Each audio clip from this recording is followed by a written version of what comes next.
Welcome back. I'm Alex Michelson along with Dr. Drew Pinsky and Dr. Mehmet Oz. There were reports today of a possible new treatment for coronavirus. According to a study, there's early evidence that a combination of the anti-malaria drug hydroxychloroquine and the Z-Pak would be effective in treating coronavirus patients. Those results published in the International Journal of Antimicrobial Agents. So Dr. Oz, basically what this study showed was if you put those two things together, there was a 100% success rate in beating coronavirus. Give us some perspective on what that means and break that down for sort of the layperson.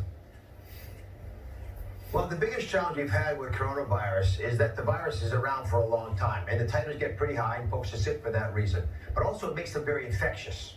And so if you can dramatically drop not just the total amount of virus that you secrete, period, but also the number of days that you secrete it for, you completely change the character and the personality of this infection. And maybe it behaves more like a traditional seasonal flu. And this study did exactly that. Now, it was replicating work that had been in China. I know in Israel they're using similar protocols. Other parts of the world have already moved in this direction. But the French, these are a group of researchers from Marseille who have a lot of experience using these drugs. They dosed it in a very particular way, but to get a 100% success rate compared to the control is unheard of. Right. And they didn't have to complete all the study patients that they required. Now, here's the real issue. Based on that data, the U.S. Physician community, I'm sure, some of them have already been playing with this protocol, are going to start adopting this immediately. The FDA does want to review this. These are off-label use of these drugs. They're approved for antibiotic use, obviously for nasal infections, for example, and for malaria use. The malaria drug is a very old drug. Yeah. But if these really work, a lot of these social distancing issues become less important. Well, that's one of my questions is, by the way, Plaquenil or hydroxychloroquine is something that we used a lot of back when I was in training. We used to use it for rheumatoid arthritis and even lupus syndromes, and prescribed it many times for malaria prophylaxis back in the day. It's a very safe medication. It's astonishing that this is the medicine, and yet I did a ton of research today, and it turns out we know a lot about the science behind the antiviral properties of Plaquenil generally. There's a lot of antiviral properties that I was not aware of, and that's what caused them to think to use this. But my question to Dr. Oz is, should we use it prophylactically? Should we use it early in the course? Should we use it in household contacts? Have we answered those questions yet?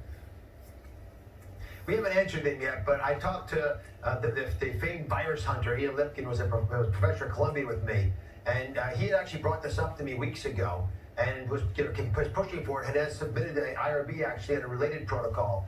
And he said that the Plaquenil would be a smart tool for nurses and doctors who are the most at risk, and they're often underprotected now because they don't have enough masks and other protective garb. Yeah. So I use those proactively, but for folks who are high risk, I mean, just give it early. Yeah, that makes sense. The real issue for me is, will the FDA accept this? Yeah, it makes sense given what I saw in terms of the mechanism of action. It really makes good sense. So what we're talking about here is not a vaccine. No. This is a treatment for coronavirus. These are things that you could find like in CVS tomorrow, right? Pharmacy, yeah. Right now, it's not especially expensive. No, this is not at stuff all. that is, generic drugs now. So Dr. Oz, people are hearing this and they got to be like, oh my God, there we go, we're done. Get me some. What's the next step? Where do we go from here in terms of this? Well, I would not use it prophylactically yet. I mean, Yeah. these are safe drugs, but they're not 100% safe. They're relatively minor issues in